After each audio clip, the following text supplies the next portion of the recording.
কেমন আছেন সবাই? আমি ডাক্তার রবি মজুমদার স্বাস্থ্য বিষয়ক কিছু টিপস নিয়ে আবারও এসেছি। আমার কিছু পেশেন্ট দীর্ঘদিন কোমর ব্যথা নিয়ে কোমর ব্যথায় ভুগছেন। তারা প্রায় আমাকে বলেন যে কোমর ব্যথার উপর কিছু ব্যায়াম ভিডিও আপলোড দেওয়ার জন্য। তো আজকে আমরা একজন ভলেন্টিয়ার পেয়েছি, নাজমুল হাসান ওর নাম।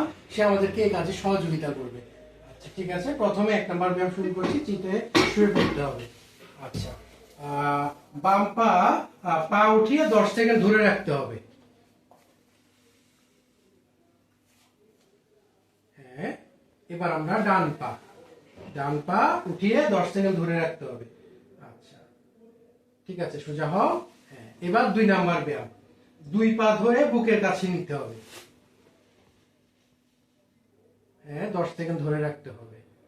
আচ্ছা ঠিক আছে, ফ্ল্যাট হয়ে যাও। হ্যাঁ, এবার তৃতীয় ব্যায়াম, কুজু হয়ে পা ধরার চেষ্টা করতে হবে। হ্যাঁ, 10 সেকেন্ড ধরে রাখতে হবে। আচ্ছা ঠিক আছে, সোজা হয়ে যাও। আচ্ছা, এবার 4 নাম্বার ব্যায়াম, হাঁটু ভাঁজ করে কোমর উঠিয়ে 1 থেকে 10 সেকেন্ড পর্যন্ত গুনতে হবে। দর্শক খেয়াল রাখতে হবে এই যে বিছনা থেকে কোমরটা যেন একটু উপরে উঠে। ঠিক আছে, সোজা হয়ে যাও। হ্যাঁ, এবার 5 নাম্বার ব্যায়াম, উপর হয়ে যেতে হবে, উপর হয়ে শুয়ে যাও। 5 নাম্বার ব্যায়াম, উপর হয়ে পা ভাঁজ করে উঠাতে হবে। হ্যাঁ ঠিক আছে, এবার শুয়ে যাও। হ্যাঁ আচ্ছা, এবার 6 নাম্বার ব্যায়াম, উপর হয়ে সম্পূর্ণ পা 10 সেকেন্ড ধরে রাখতে হবে। দর্শক পাটা যেন একদম টান টান থাকে, একটু খেয়াল রাখতে হবে। ঠিক আছে, সোজা হও।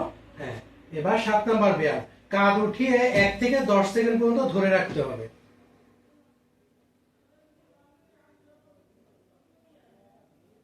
ঠিক আছে, সোজা হয়ে যাও। এবার 8 নাম্বার ব্যায়াম আমাদের হচ্ছে টপ করা।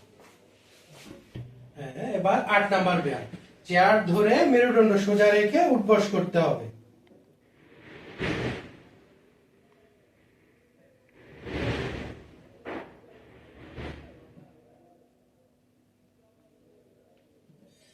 হ্যাঁ দর্শক, এটা 10 সেকেন্ড করতে হবে এই ব্যায়ামটা।